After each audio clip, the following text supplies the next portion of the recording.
Ini adalah 7 kebiasaan yang bakalan menghambat progres lemak di tubuh kita ini untuk bisa turun ke kadar lemak di bawah 20%. Oke? Contohnya adalah, kalau teman-teman nggak tahu, itu 15% itu kalau contohnya gue tuh kayak gini ya.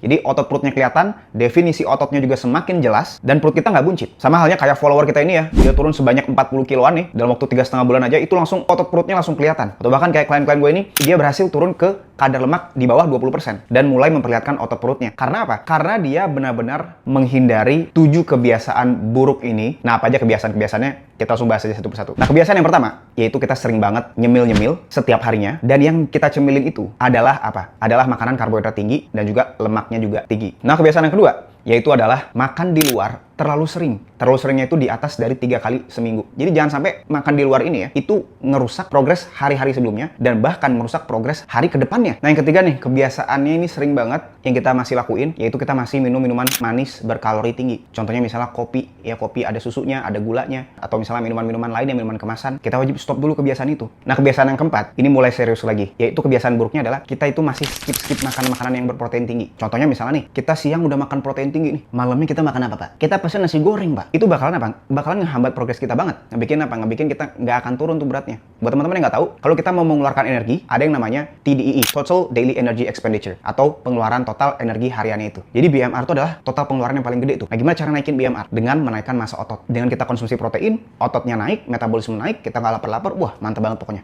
Cuman memang kekurangannya kita butuh duit yang banyak. Karena protein yang paling ampuh adalah protein hewani, apalagi dari sapi. Itu vitaminnya lengkap banget, zat besi paling tinggi. Proteinnya apalagi? Karbonnya 0. Nah, kebiasaan yang keenam apa? Kaitannya sama protein, yaitu kita ketika kita pengen nurunin berat badan itu ya, atau kadar lemak sampai bisa kelihatan kayak badan Hollywood atau badan kayak Ronaldo gini ya, atau Zac Efron gini ya, atau PW Fit kayak gini ya, kita tidak apa? Kita tidak menaikkan massa ototnya, Pak. Jadi kalau misalnya kita naikin massa otot, seperti yang gue bilang di poin nomor 4 tadi ya, kita bakalan menambahkan BMR atau pembakaran kalori sehari-harinya nih. Nah, kebiasaan yang keenam yang buruk kita wajib stop dulu, yaitu kita tidak mencukupi langkah harian kita. Karena buat teman-teman ya, untuk kita mau naikin defisit kita, pengeluaran energi yang paling banyak selain BMR, yaitu adalah NEAT kita. Oke, NEAT itu adalah non-exercise activity thermogenesis. Oke, kegiatan yang ibaratnya bukan olahraga gitu ya, olahraga yang secara formal gitu, tapi dia bakar lemaknya banyak. Nah, kita bisa penuhin dengan jalan kaki ini. Nah, yang terakhir nih, yaitu yang ketujuh. Ini adalah kebiasaan yang paling buruk, yaitu kita tidurnya masih kurang. Jadi kita wajib tidurnya itu 7-8 jam, karena kalau tidurnya kurang, hormon testosteron bakalan drop. Kita nggak bakalan ada semangat untuk latihan beban, jalan kaki nggak ada, diet pun juga kita bakalan pengen yang manis. Mau hasil serupa kayak klien-klien gua turun 10